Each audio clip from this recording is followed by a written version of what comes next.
about heart, various types of heart diseases, and the commonest heart disease is coronary artery disease, which leads to a heart attack. Then what are the symptoms of a heart attack, and what is the first aid for a heart attack, and then what is the treatment available for a heart attack, and then finally whether a patient after a heart attack can lead a normal life, and most important thing is how to prevent the major catastrophe of a heart attack. First, briefly I will talk to you about heart. Heart is a wonderful organ which starts beating on the intrauterine 6 to 8 weeks of intrauterine pregnancy, and it beats non-stop without rest till we die. It, on an average, it beats about 1 lakh times in a day, and during one's lifetime it beats about 3 billion times. You can imagine the heart muscle is so strong that it does not have any fatigue or tiresomeness. Among the heart diseases, important things are which occur in the congenital heart diseases by birth, then acquired heart diseases during childhood, rheumatic heart disease, and then hypertensive heart disease, coronary artery disease, and then cardiomyopathies. But first thing is about heart attack. Heart attack occurs suddenly. That is because the heart fuel channels called coronary arteries are narrowed over a period of time due to various causes, which I will enumerate at a later time.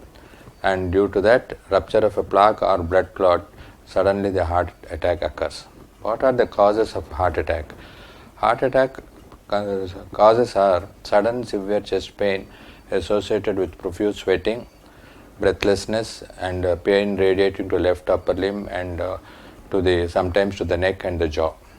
And then sometimes patients may have giddiness and they may fall down also.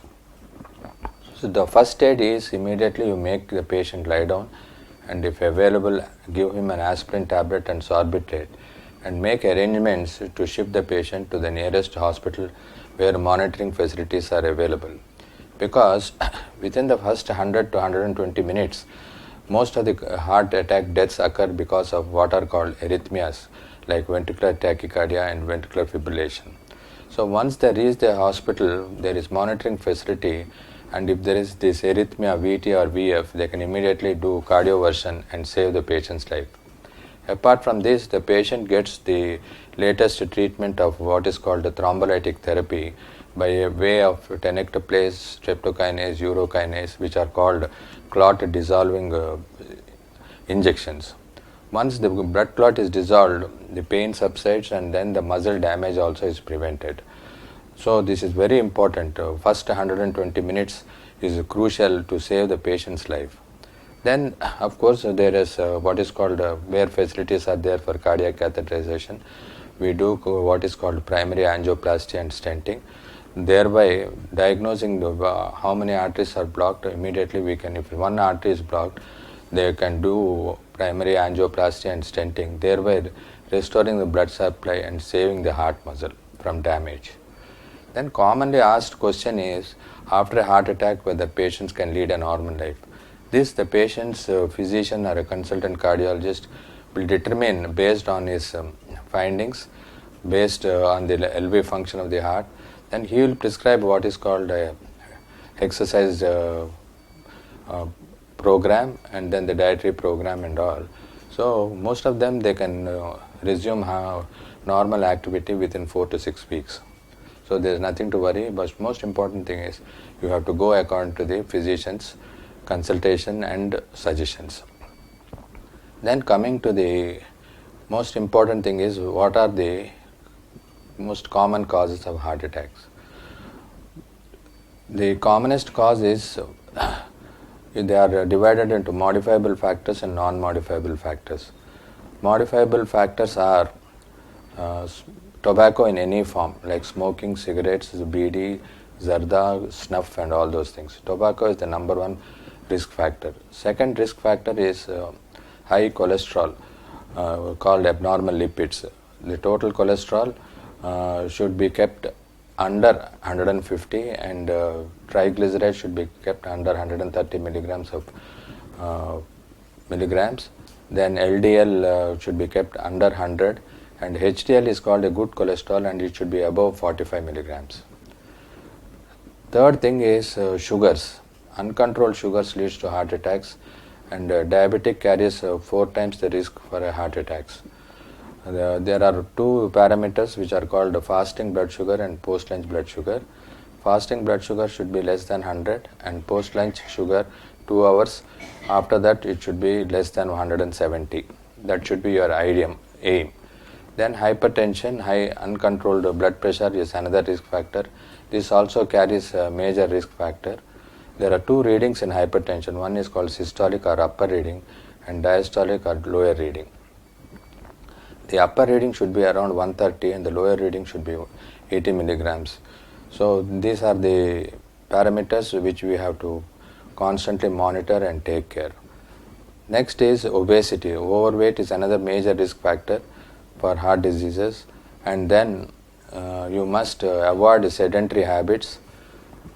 You must do a lot of exercise and all those things. I was telling about hypertension. The systolic blood pressure or upper reading should be around 130 and lower reading should be around 80 millimeters. We have to keep the blood pressure under control with drugs and then other aspects.